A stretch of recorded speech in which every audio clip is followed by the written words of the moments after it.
Hi hello ನಮಸ್ತೆ ಎಲ್ಲರಿಗೂ media ಜಗತ್ತು ಚಾನಲಿನ ಮತ್ತೊಂದು ವಿಡಿಯೋಗೆ ಸ್ವಾಗತ ಸುಸ್ವಾಗತ.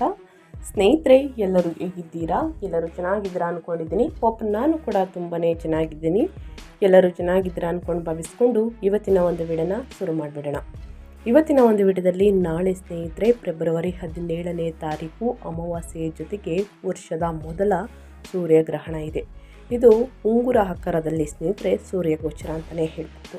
ತುಲಾರಾಶಿಯವರಿಗೆ ಯಾವ ರೀತಿ ಪ್ರಭಾವ ಬೀರಲಿದೆ, ಯಾವುದರ ಬಗ್ಗೆ ಎಚ್ಚರಿಕೆ ವಹಿಸಬೇಕು, ಏನೆಲ್ಲ ಅದೃಷ್ಟದ ಫಲಗಳನ್ನು ಗಳಿಸಲಿದ್ದೀರಿ ಅನ್ನೋದನ್ನ ತಿಳಿಸ್ಕೊಡ್ತಾ ಹೋಗ್ತೀನಿ.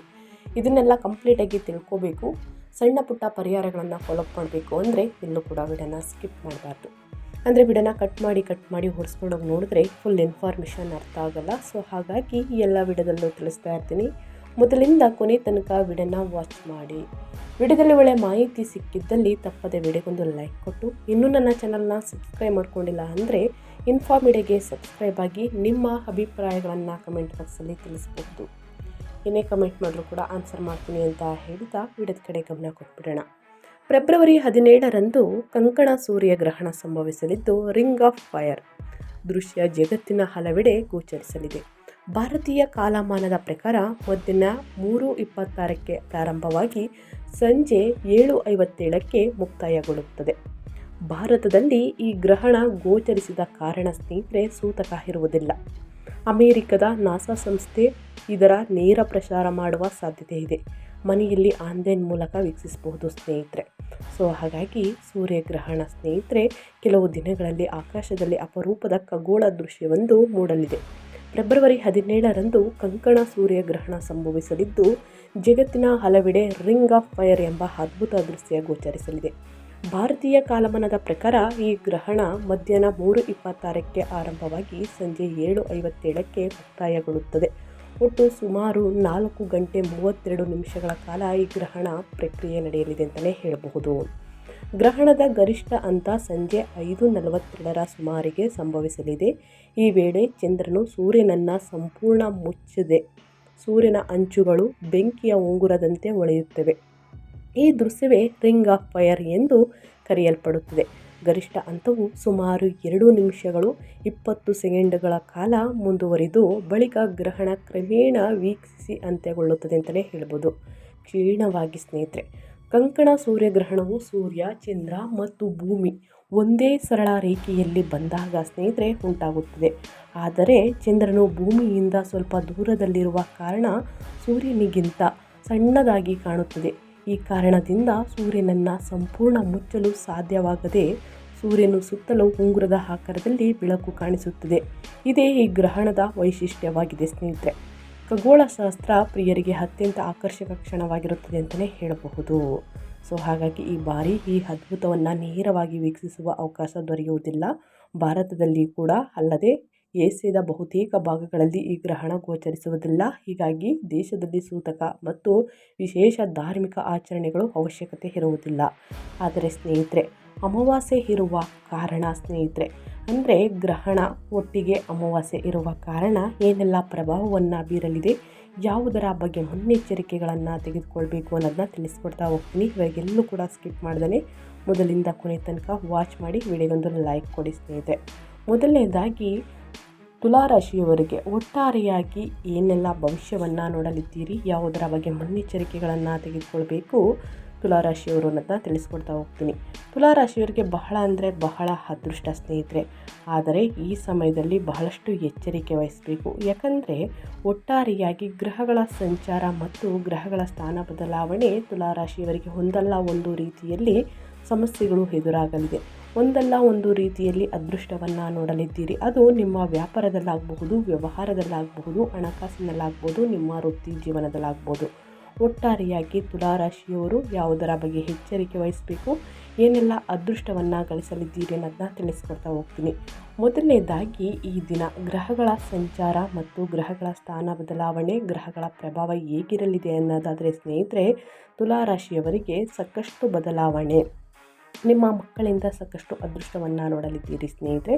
ಮೊದಲನೇದಾಗಿ ಗ್ರಹಣ ಮುಗಿದ ನಂತರನೂ ಕೂಡ ಸಾಕಷ್ಟು ಪ್ರಭಾವವನ್ನು ನೀವೇ ಐಡೆಂಟಿಫೈ ಮಾಡಲಿದ್ದೀರಿ ಅಂತಲೇ ಹೇಳಬಹುದು.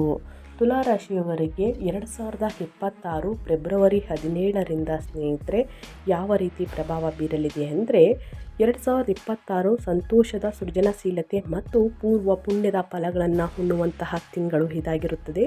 ಬ್ರಹ್ಮಾಂಡದ ಶಕ್ತಿಗಳು ಈಗ ನಿಮ್ಮ ಪರವಾಗಿವೆ. ಶುಭಗ್ರಹವಾದ ಗುರು ನಿಮ್ಮ 9ನೇ ಮನೆಯಾದ ಭಾಗ್ಯದ ಸ್ಥಾನದಲ್ಲಿ ಸಂಚರಿಸುತ್ತಾ ನಿಮ್ಮ ರಾಶಿಯನ್ನು ನೋಡುತ್ತಿರುವುದು ಎಲ್ಲ ಅಡೆತಡೆಗಳನ್ನು ನಿವಾರಿಸಿ ಆಧ್ಯಾತ್ಮಿಕ ಮತ್ತು ಲೌಕಿಕ ಪ್ರಗತಿ ತರಲಿದೆ.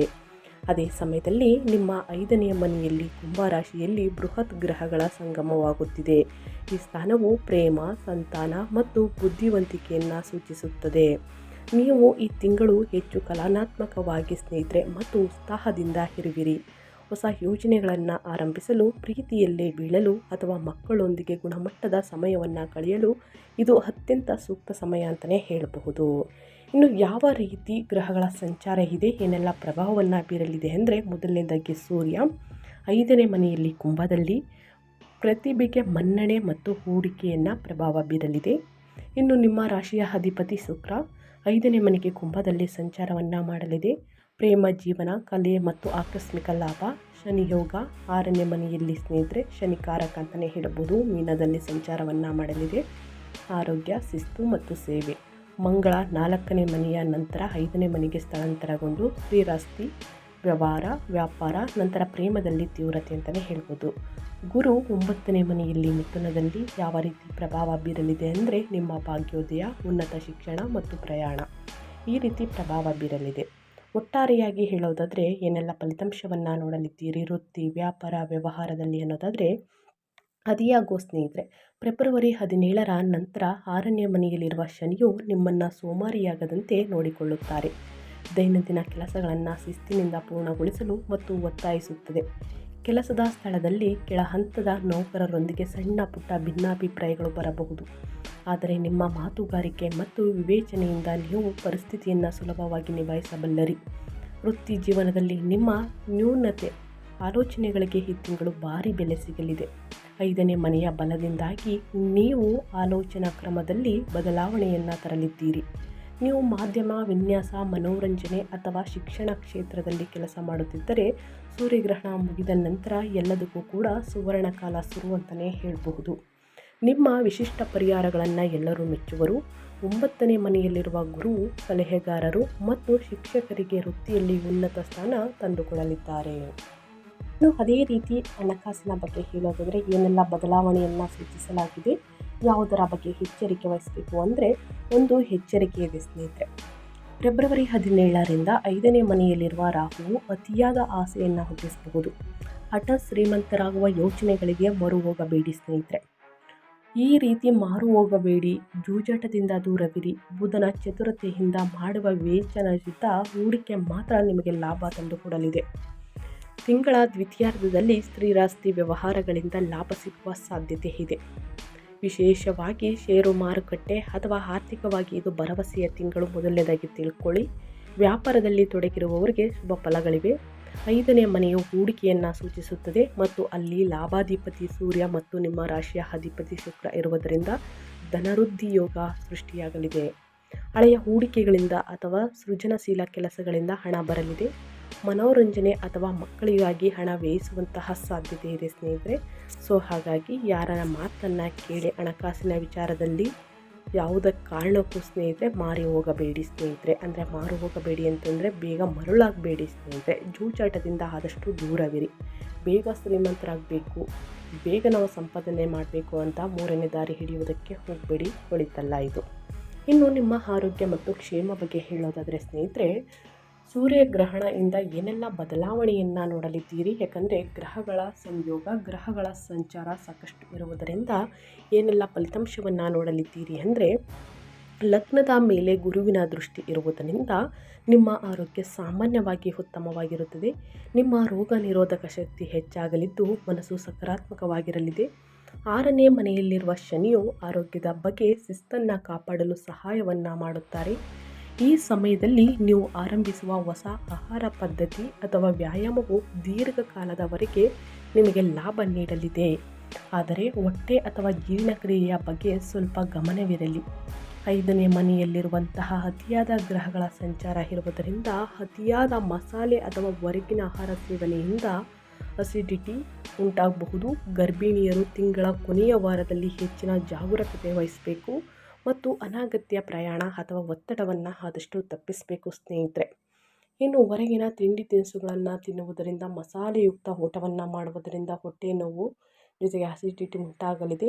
ಚೆನ್ನಾಗಿ ನೀರನ್ನು ಕುಡಿಬೇಕು. ನಾರಿನಂಶ ಇರುವಂತಹ ತರಕಾರಿಗಳನ್ನು ತಿನ್ನಬೇಕು. ಹಣ್ಣು ಹಂಪಲುಗಳನ್ನು ಸೇವಿಸಬೇಕು ಸ್ನೇಹಿತರೆ. ಈ ರೀತಿ ಮಾಡಿದ್ದಲ್ಲಿ ಹೊಟ್ಟೆಯ ಸಮಸ್ಯೆಗಳು ಕ್ರಮೇಣವಾಗಿ ಕಡಿಮೆಯಾಗಲಿದೆ. ಎಣ್ಣೆಯಲ್ಲಿ ಕರಿದಂತಹ ತಿನಿಸುಗಳನ್ನು ಆದಷ್ಟು ಕಡಿಮೆ ಮಾಡಿ.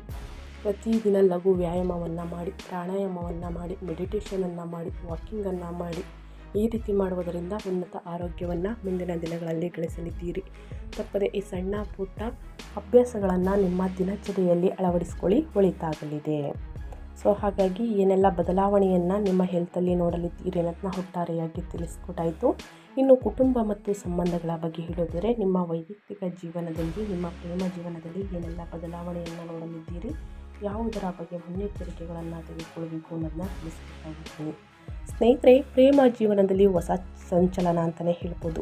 ನಿಮ್ಮ 5ನೇ ಮನೆಯ ಅನೇಕ ಗ್ರಹಗಳಿಂದ ತುಂಬಿರುವುದರಿಂದ ಪ್ರೇಮ ಸಂಬಂಧಗಳಲ್ಲಿ ಹೆಚ್ಚಿನ ತೀವ್ರತೆ ಇರಲಿದೆ. ಅವಿವಾಹಿತರಿಗೆ ವಿಭಿನ್ನ ವ್ಯಕ್ತಿತ್ವದ ಸಂಗಾತಿ ದೊರೆಯುವಂತಹ ಸಾಧ್ಯತೆ ಇದೆ. ಆಕರ್ಷಣೆ ಮತ್ತು ಭಾವನೆಗಳು ಈ ತಿಂಗಳು ಉತ್ತುಂಗದಲ್ಲಿ ಇರುತ್ತವೆ. ಈಗಾಗಲೇ ಸಂಬಂಧದಲ್ಲಿರುವವರಿಗೆ ಪರಸ್ಪರ ಪ್ರೀತಿ ಮತ್ತು ವಿಶ್ವಾಸ ಹೆಚ್ಚಾಗಲಿದೆ. ಮನೆಯಲ್ಲಿ ಒಂದು ಶುಭ ಕಾರ್ಯ ನಡೆಯಲಿದೆ, ಅದು ಮದುವೆಯಾಗಬಹುದು. ಇನ್ನು ಚಿಕ್ಕ ವ್ಯಕ್ತಿಯ ಆಗಮನ ಅಂದರೆ ಸ್ನೇಹಿತರ ಸಂತಾನ ಬಗ್ಗೆ ಇದೆ ಅಂತಲೇ ಹೇಳ್ಬೋದು. ಸೊ ಹಾಗಾಗಿ ತಪ್ಪದೆ ಇದರ ಬಗ್ಗೆ ಎಚ್ಚರಿಕೆ ಇರಲಿ. ಇನ್ನು ಅದೇ ರೀತಿ ಸ್ನೇಹಿತರೆ, ಸಣ್ಣ ಪುಟ್ಟ ವಾದ ವಿವಾದ ಬಂದಿದ್ದಲ್ಲಿ ಆದಷ್ಟು ಕೂತು ಮಾತನಾಡಿ ಬಗೆಹರಿಸ್ಕೊಳ್ಳಿ, ಎಲ್ಲದಕ್ಕೂ ಕೂಡ ಒಳಿತಾಗಲಿದೆ. ಕುಟುಂಬದಲ್ಲಿ ಮಕ್ಕಳ ವಿಷಯವಾಗಿ ಹೆಚ್ಚಿನ ಸಮಯ ಕಳೆಯುವಿರಿ. ಅವರ ಶಿಕ್ಷಣ ಅಥವಾ ಪ್ರಗತಿಯಲ್ಲಿ ನೀವು ಭಾಗಿಯಾಗುವಿರಿ ಸ್ನೇಹಿತರೆ. ಮಕ್ಕಳಿಲ್ಲದ ದಂಪತಿಗಳಿಗೆ ಸಂತಾನ ಪ್ರಾಪ್ತಿಯ ವಿಷಯದಲ್ಲಿ ಶುಭ ವಾರ್ತೆ ಸಿಗಲಿದೆ. ಅದೇ ರೀತಿ ಸಂತಾನ ಯೋಗ ಅಂತಲೇ ಹೇಳ್ಬಹುದು. ಆದರೆ ತಿಂಗಳ ಕೊನೆಯಲ್ಲಿ ಮಕ್ಕಳ ವರ್ತನೆಯಲ್ಲಿ ಸ್ವಲ್ಪ ಆಟ ಕಂಡು ಬರಬಹುದು ಅಥವಾ ಆಟವಾಡುವಾಗ ಅವರಿಗೆ ಸಣ್ಣ ಪುಟ್ಟ ಗಾಯಗಳಾಗುವಂತಹ ಸಾಧ್ಯತೆ ಇದೆ, ಎಚ್ಚರವಿರಲಿ. ನಾಳೆಯಿಂದಲೂ ಕೂಡ ಸ್ನೇಹಿತರೆ, ಅಮಾವಾಸ್ಯೆಯ ಸಮಯದಲ್ಲಿ ಮಕ್ಕಳನ್ನು ಹೊರಗೆ ಬಿಡುವುದನ್ನು ಆದಷ್ಟು ಅವಾಯ್ಡ್ ಮಾಡಿ. ಚಿಕ್ಕ ಮಕ್ಕಳನ್ನು ಬೀಳದಂತೆ ನೋಡ್ಕೊಳ್ಳಿ, ಒಳಿತಾಗಲಿದೆ. ಇನ್ನು ಅದೇ ರೀತಿ ವಿದ್ಯಾರ್ಥಿಗಳಿಗೆ ಹೇಳೋದಾದರೆ, ಏನೆಲ್ಲ ಫಲಿತಾಂಶವನ್ನು ನೋಡಲಿದ್ದೀರಿ, ಯಾವುದರ ಬಗ್ಗೆ ಮುನ್ನೆಚ್ಚರಿಕೆಗಳನ್ನು ತೆಗೆದುಕೊಳ್ಬೇಕು ಅಂದರೆ, ವಿದ್ಯಾರ್ಥಿಗಳಿಗೆ ಇದು ಅದ್ಭುತ ಸಮಯ ಅಂತಲೇ ಹೇಳ್ಬೋದು. 5ನೇ ಮನೆಯ ಬುದ್ಧಿಶಕ್ತಿ ಮತ್ತು ಕಲಿಕಾ ಸಾಮರ್ಥ್ಯವನ್ನು ಸೂಚಿಸುತ್ತದೆ. ಅಲ್ಲಿ ಸೂರ್ಯ ಮತ್ತು ಬುಧ ಇರುವುದರಿಂದ ಸ್ನೇಹಿತರೆ ಸಾಕಷ್ಟು ಬದಲಾವಣೆ ಅಂತಲೇ ಹೇಳಬಹುದು. ಸಾಕಷ್ಟು ಸ್ನೇಹಿತರೆ ಕಲಿಕಾ ಸಾಮರ್ಥ್ಯವನ್ನು ಸೂಚಿಸುತ್ತದೆ.